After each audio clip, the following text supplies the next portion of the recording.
Hey, welcome Poop to fart. welcome to another edition of 406 Broncos. I'm Dakota. That was Mac. If you didn't catch that. Welcome to another edition. Yeah. Oops. So this week we're going to. Oh my God. Stop making it go. I know. There. I saw it. Okay, there. I just want to make sure we saw the volume. Anyway, we're going to talk about the preseason game that we just got done playing. What was it? 5 days ago almost.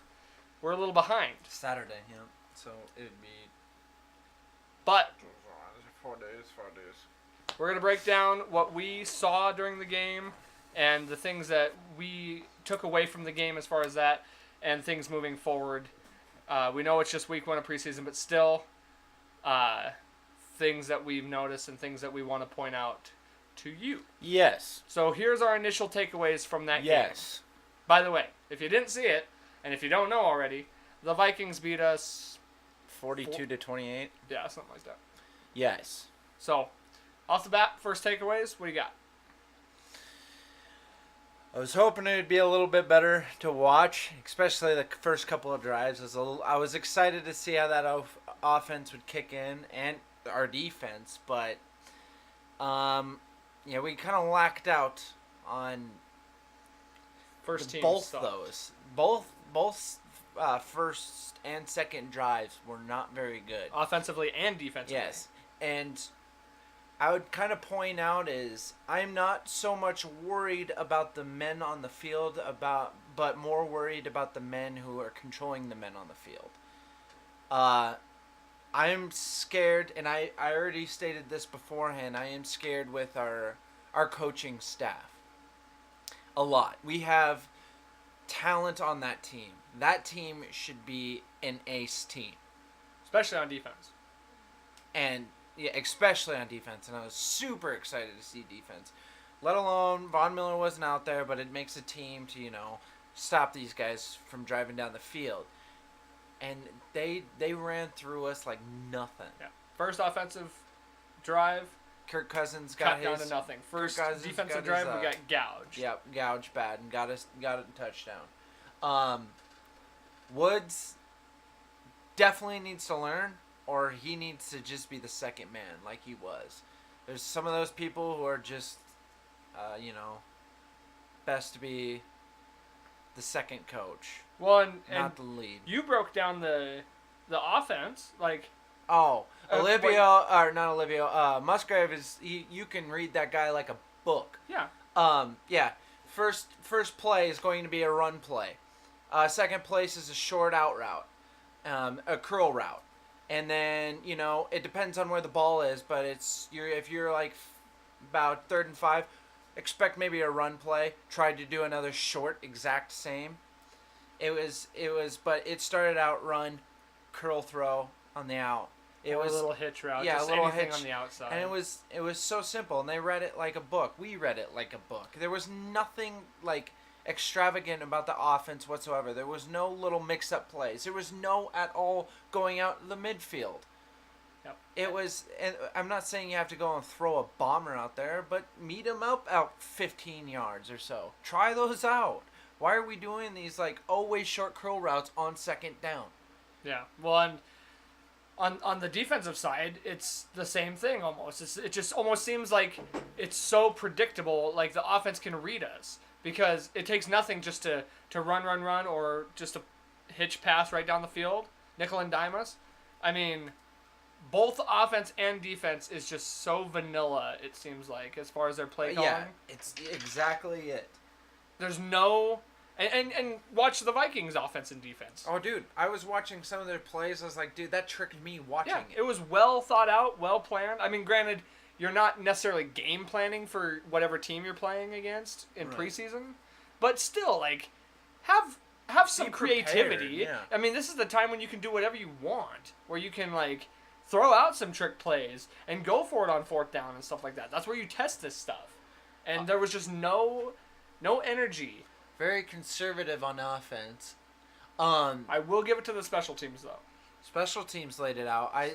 Okay, so we are not big Isaiah McKenzie fans, but I actually kept my mouth shut This one was freaking out when He stutter-stepped. Isaiah McKenzie catches the ball and stops there. He was reading the players, and then he goes and figures out the route he wants to take, and it worked. It did. He was screaming, telling him to go, but I was just like, hold on, I can see what he's trying to do here. It can bite him in the butt. It has. And it has, but it did play out good. Now, if he could keep stuff up like that, I'm fine with him being it, but he can't be as risky as he did last year. And that's what really killed us, is his stupidity riskiness. He still catches the ball like an idiot when on kickoffs, and I showed you that. Yes, he catches it like this. Well, you're supposed to catch it like this, and I've noticed a few times he catches it like this, and that's how you're going to cause fumbles. He's going to hit you in the forearm. The one he did with the touchdown, he did not catch it that way. I know. The first one also, I'd have to say, is he waited so long to do the fair catch, and then his arm went down to catch it. Oh, I know. But I will give it to him. He did get that kick return, and it was good. Good for him. Special teams looked good. I'm still waiting to see what Philip Lindsay can do on special teams, because he's a good player in general. Marquette King bombs it, man. Those kicks, great. I mean, that guy, like you said, could actually save us this year. Which I hate to say that. I hate to say that the punting team might end up being our saving grace, and will win. Even if we're not winning, in drives necessarily, we can at least win the field position battle and pin them deep. And hey, we were on our 20-yard line, and he was bombing them to their 20-yard line. Yeah.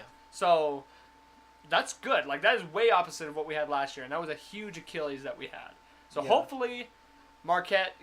I don't want it to be that way, but at least we have it if we need it to be. If we need it, that's exactly right. But going down it. We've got the talent. We need, I don't know what to say. There's no reason that defense shouldn't be a top-tier defense and, wrecking plays every single play, every single down. We went to this scenario before. What do you think? Once we hit our bye week and we are losing record, what do you think in the coaching staff what do you think would change? Everything. I think here's my prediction. If we go to the bye week, which is I think week 8, it's either 8 or 9. It's a mid-season mark. If we have a losing record by that point, Vance Joseph is out.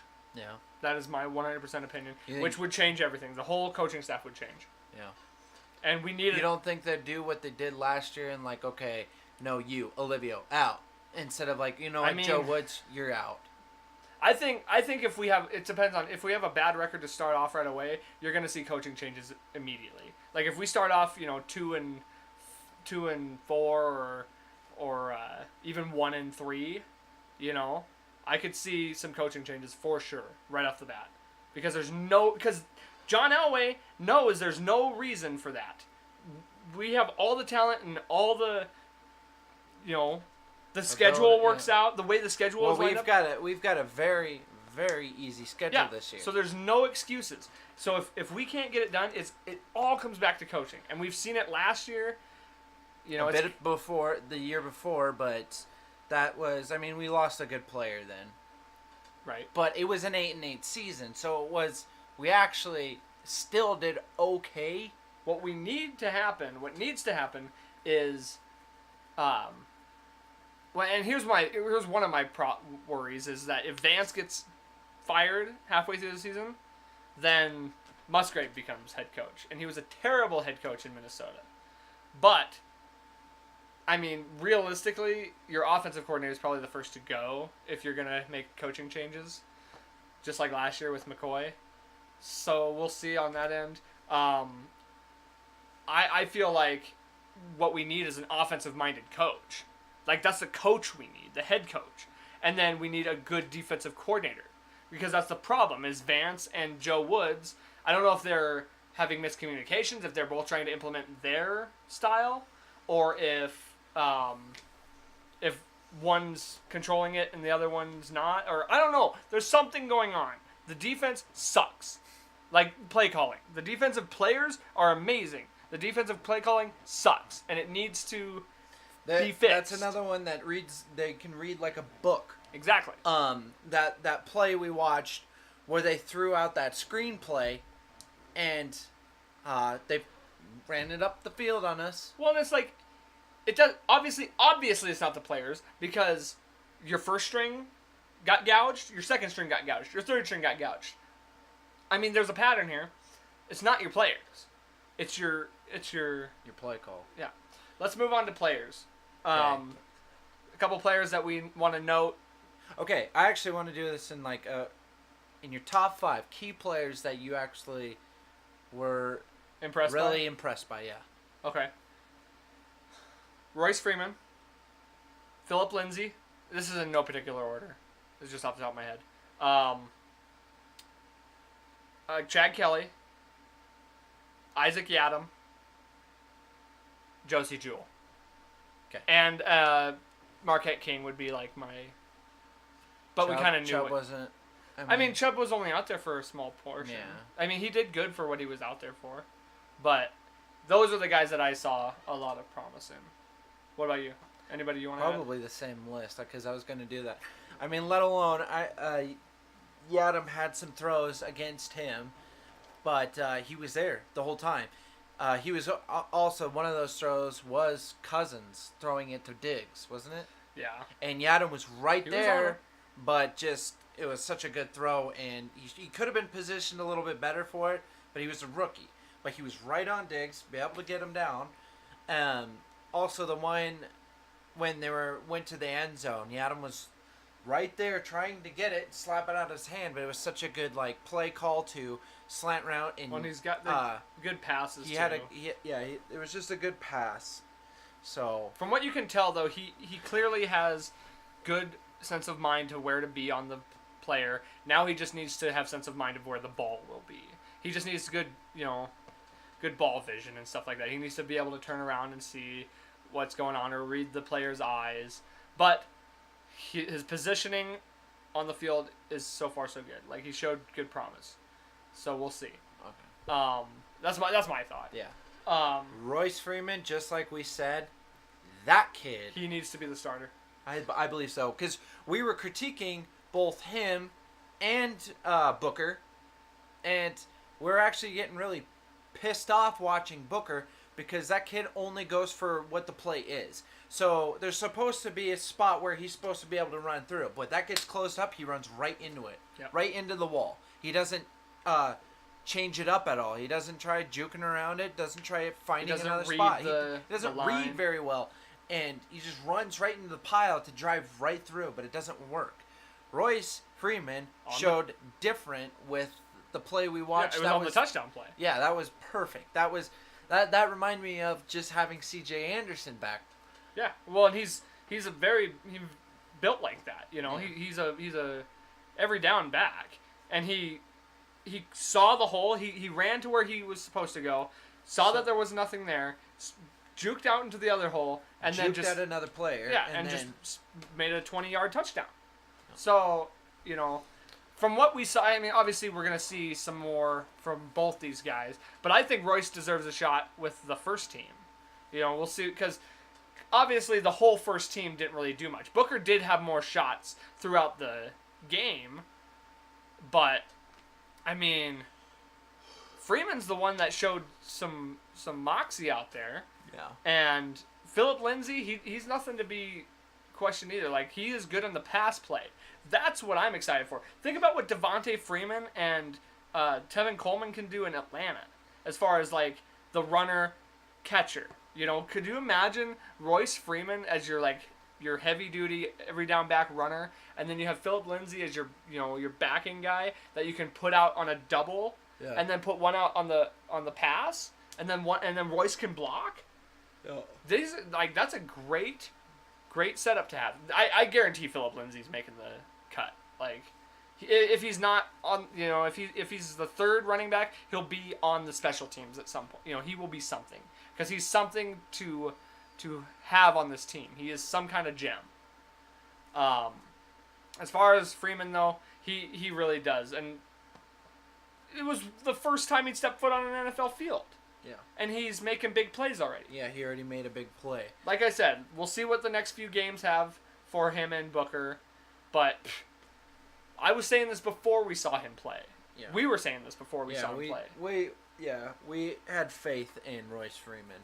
And now that we've seen what he can do, he played it out good. He only showed that what we were saying was right. And if I remember correctly, we went through saying who was going to be the number one in their positions. And I remember correctly, we did say Royce Freeman will take it. Yeah, and like I was thinking, plays like that, he's gonna. I was definitely thinking if he's not gonna get it at the beginning of the season, he'll get it at some point during the season. Yeah. I think he should have it at the beginning of the season. Yeah. Yeah, that's true. Yeah, let's talk about Josie. Let's go down. Let's talk about some negatives. Well, we have still two of them: Josie Jewell and Chad Kelly. Well, we can go back to them. Let's talk about the one big white elephant in the room. Paxton Lynch. Ugh. If you haven't heard us talk about him before, you should know we don't really care for Paxton Lynch. You can go back in some videos, and I'm sure we've roasted him a few times. Yeah, quite a bit. I mean, there's no faith in him at all, and I didn't have faith in him in the beginning of this season. And it proves to be the same situation as we saw last year. That kid was a bust. 9 attempts, 12 yards. Yeah. And he was out there for at least a quarter and a half. It was bad. An interception. Bad. Yep, and an interception. Granted, 12 it was yards. tipped. I know it was tipped, but 12 yards. A ball doesn't get tipped if it's in a bad spot. Well, and the thing is too. Is an interception tip, and he had 12 yards, so obviously shows you it was a bad pass. There was also when he hung a receiver out to dry. He does that all the time, where he'll lead him too far, or he'll make him wait in the when there's an open space. He'll hold onto the ball too long and then throw it when it's closing in. Dude gets hammered. Yeah, I know. it's right so when that happened. dangerous. I was just like, dude, you're gonna injure that guy. And he puts him up high where guys have to reach, and then they get smacked. It's like he is just not. He's not even worth being a backup quarterback. No. Look what Trevor Siemian did. Obviously, Siemian, we know how Siemian works. He's good sometimes, he's bad sometimes. He was the starting quarterback for us for 2 years for a reason, and it's because he can play well. Paxton Lynch cannot play well. He has never started for us unless there was injury cause. Right. He never earned a starting spot. Granted, they did pull Siemian out. But that was because Siemian was bad. It wasn't because Paxton was good. No, that's true. You know what I mean? It was a Paxton Lynch tryout. Pretty much, because our season was pretty much lost at that point. Yeah. Paxton Lynch needs to go, is all I'm saying. Take the loss. Take the $600,000 loss. Yeah, I agree. And I agree. cut him. He's gone. He's not suitable for our team. I don't know if he's going to be better anywhere else, but he's not suitable in Denver. Yeah. And we need to stop trying with him.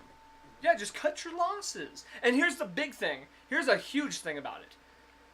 Are you going to have 3 quarterbacks on the team or 2? Because those roster spots are so important, especially when you have as much talent on our team as we have this year. So if it's me, I'm cutting Paxton because he can't be on the practice squad. He's been in too long. You can't practice squad the guy. So he needs to just be cut because obviously Chad Kelly is the better guy. Yeah. If Keenum goes down, I'm trusting the ball in Chad Kelly's Kelly hands instead of Paxton Lynch's hands. And you can't just have Paxton on the bench or on the team holding up a roster spot for a guy that totally can be there and making a difference for our team. Because there's gonna be guys. It's inevitable that there's gonna be guys getting cut on our team that don't deserve it. Why hang on to a guy that does deserve to be cut to get rid of a guy that doesn't? And that's how it's going to come down. And Paxton just needs to go. Nobody's going to trade for him. We can trade him. I would trade him and give up nothing. I would just give him to somebody. I'd say, give me a 7th round pick. Like your worst pick. And I'll even give it back to you later. Yeah, it's 7th round pick for 2 years from now. I don't care. Exactly. Okay, is there another one? Well, let's go the opposite side. Let's talk Chad Kelly. Okay, go ahead. Okay. Chad Kelly freaking... Remember, I had to go on That's a right. date. That's right. He missed out on the second half, and I was like... I just had this gut feeling that Chad Kelly was going to turn it on. They've been talking so big about him in practice and Bear in in mind, training I camp. was still getting updated. But Yeah. But, dude, he looked... Here's my analysis of Chad Kelly. He looked so comfortable in the pocket. He was so calm and collected, and he was throwing lightning bolts to these guys. Like, on target, perfect spirals, tight passes, no hesitance. You know? He was not getting pressured. What? I was looking at the camera weird. Oh. Just no hesitation. He really impressed me. I want that back. I hate these, like, flighty, scared people in the back. I mean, granted, our line kind of makes that. But, like, that's what I like about Case Keenum. Well, and look at Aaron Rodgers. There were so many years that Aaron Rodgers didn't have a line. He was one of the highest sacked quarterbacks in the league. Same with Russell Wilson certain years. And these are guys that we consider to be great quarterbacks. And it's because they sit in the pocket. They don't fear the rush. They throw it quick, often, early, and they're not afraid to take a hit. Yeah. Case Keenum's not afraid to take a hit. No. And Chad Kelly, on the touchdown that he threw, it was the first or second one. It was the one to Lindsey, I think. He took a freaking licking and stayed in the pocket, watched his guy, boom, perfect in the spot, and he took a hit. Touchdown. That's how it works. You get afraid, you're going to overthrow it, you're going to underthrow it, you're going to hold on to it too long. Paxton for you. You're just going to take the sack. Chad Kelly did throw a pick, and it was his fault.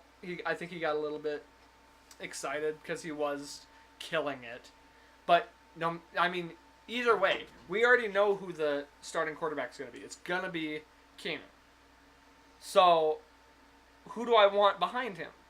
The guy who's showing potential. Yeah, right. Even Chad Kelly is in no way ready to be a starter. You know, just because he had a good game doesn't mean he's ready to be a starter. But Paxton is not even ready to be in the CFL at this point. Like, Paxton is showing that he barely deserves to play flag football. So, I'm taking Chad Kelly out of the two. Any other thing you want to say about Chad? Well, not really. All I know I'm just excited to see the next game. And, by the way, Chad Kelly did get promoted to the second string. He is, in fact, on the roster. But that can change. You know, he's going to get to throw more reps with Sutton. And, oh, by the way, Carlos Henderson suspended for drugs or substance policy. So, Carlos Henderson out for a game. I don't know if it's preseason game or a regular season game. But he will.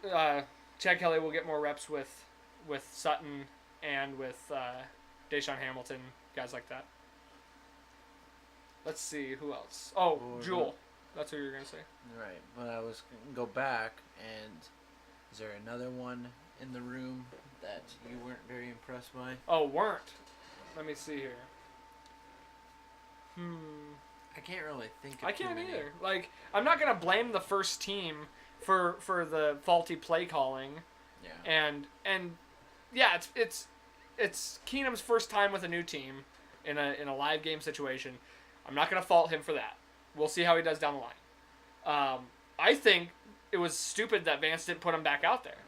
Because how is that going to carry with your momentum? Well, even like the announcers were saying, like, you know, I mean, it was 2 drives. The starters were out, and that's what their plan was. That was their plan, but we didn't see anything between those. It was like almost a 3 and out. I mean, they got 1 first down, I believe.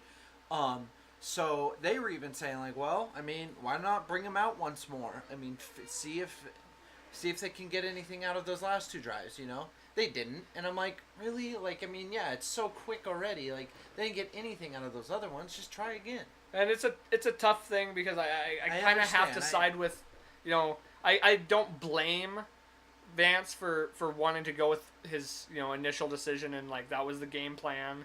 But really, when you're first team, these are your starters. These are the guys that are going to be on the field all the time. And you're going to make them go 2 drives, 3 and out, like, and then just pull them. It's like, how do you know what they're, how's that going to sit with them? I do have to say, between all this, we're playing the starters of the Vikings, NFC, who went in the NFC Championship. Now, I mean, Case Keenum was the starter there, but that is a very good team we're playing against. They got a very good quarterback on their side too. They're good offensively and defensively. Offense, they have weapons galore. Defense, it is a prime defense. So we are playing with a pretty top-tier team at the moment on a preseason. So we also can't get ourselves faulted on screw-ups between a very good team. Well, and to that note, you got to assume Cousins was trying to make a good first impression too. So He wasn't just, they weren't just throwing ducks. He was trying to drive it down the field. Right. That's what he wanted to do. So you're right. I mean, obviously they had some stuff to prove as well. So they proved it better. It was only week 1, but these are the things that we saw in this game and the things that let me see if there's anything else that I had. But in all, it's not really our players that have to step their game up. It's the coaching staff needs to step their game up. And I'm so tired of hearing Vance say, well, we're going to work on this. Well, we're going to look at the film and we're going to fix this. And then nothing changes. Literally. It's like it's just the same thing week to week. So maybe they will change it. But I just say if it comes down to this, John Elway, if you ever hear our podcast, give him some tough love, please. Because some fans are getting pissed. And we're not mad at the players. We're mad at the coaches because we know what the players can bring us. We know what they have, what they're capable of in the right hands. Yeah. And that just goes to prove it. Like you go to play chess, the chess pieces aren't going to do anything if you don't move them. Why not? Because that's how chess works. Because they're inanimate. Seriously, though. It's the same thing in this. I mean, you go to war, and you put soldiers on the field, and they don't know how to fight. It's on you. You're going to lose. You need a general that's going to guide them and show them how to win. And that's something that we are lacking in. So, we'll see. We'll see here in the next couple days how that goes. Anything else? I think the next one was Saturday. It's Saturday at 7. Saturday at 7. It's the Bears against the Broncos. Is it at Denver? Yeah, it is. Yes. It is at Denver. So it'll be our second home preseason game. I think the other 2 are away. And we're currently practicing with the Bears, actually, right now. I know. I got a friend over there who's a Bears fan. And, oh, really? Yeah. Danny Trevathan. I saw them taking a bunch of pictures with Danny Trevathan. It was pretty cool. Another thing that we decided, too, while we were watching that game, during regular season games, we're going to start doing halftime, like, I guess... synopsis? We're gonna give our, like, feedback at the half. We'll probably try and do Facebook and YouTube Live, so we get them on both. We'll just have to use 2 different phones. But, yeah, and they'll be phone. We're not going to hurry up and run into here and do all this with the better quality equipment. But if you're watching the games and you want to watch like a Broncos assessment of the game, just come to us. We'll be on Facebook Live. We'll be on YouTube Live. Halftime and post game is what we're gonna do. Halftime's obviously gonna be like a 5 to 10 minute one, and then post game we're just gonna go till we're done either being pissed off or we're done being jubilous. So. We'll do a lot of live ones. I can't wait for that when we go to the Denver game itself. And do live. And Arizona. We'll do some lives. We'll go live before the game during like tailgates, and we'll go live during the game probably at halftime too. And it's gonna be fun. Like we're gonna have a fun time. And we'll do our assessments and whatnot. Like we'll do these probably just the once a weeks. Mostly these will be like the pre-games. We'll do pre-games on this. Yeah, once a week we're obviously going to do this. That was the whole game plan before we even really started this whole ordeal. But yeah, we'll give you live feedback on the days, like right after the Halftimes, games and stuff, because posts. that's when we're the most fired up. That's when you're gonna get the most emotion out of us, Yeah, and it's gonna definitely. be awesome. And You'll see the real us when we watch a real game. this right here was already my favorite cast that we've done, because this is what I've been waiting for, is to assess the team and like give our feedback on the players and on what we're seeing. Right. Because we can give our opinion on who our favorite Broncos of all time are all day, but I mean, realistically, this is what we wanted to do, was to give you our feedback. So here it is. So this is just the start of it. Yep. Season's only just starting, so Oh, I can't wait. get ready. I can't wait. I'm excited. You got any closing statements, or we good to rock and roll? Yeah, I'm pretty good. I think we covered most of what we wanted tonight. And we'll say something. Probably shoot. What do I got? I'd say we can watch a Saturday. Is it a Saturday day? Night, Is it a 7 night one? o'clock. Really again? Mm-hmm. It won't be on NFL Network, but I think they're showing them on CW all the time. Is it that one channel we watching on? Okay. Yeah. All right. All right. We'll see you suckers next week. Have a good night. Bye. I love you. Make sure to check us out on all our platforms. Bleh.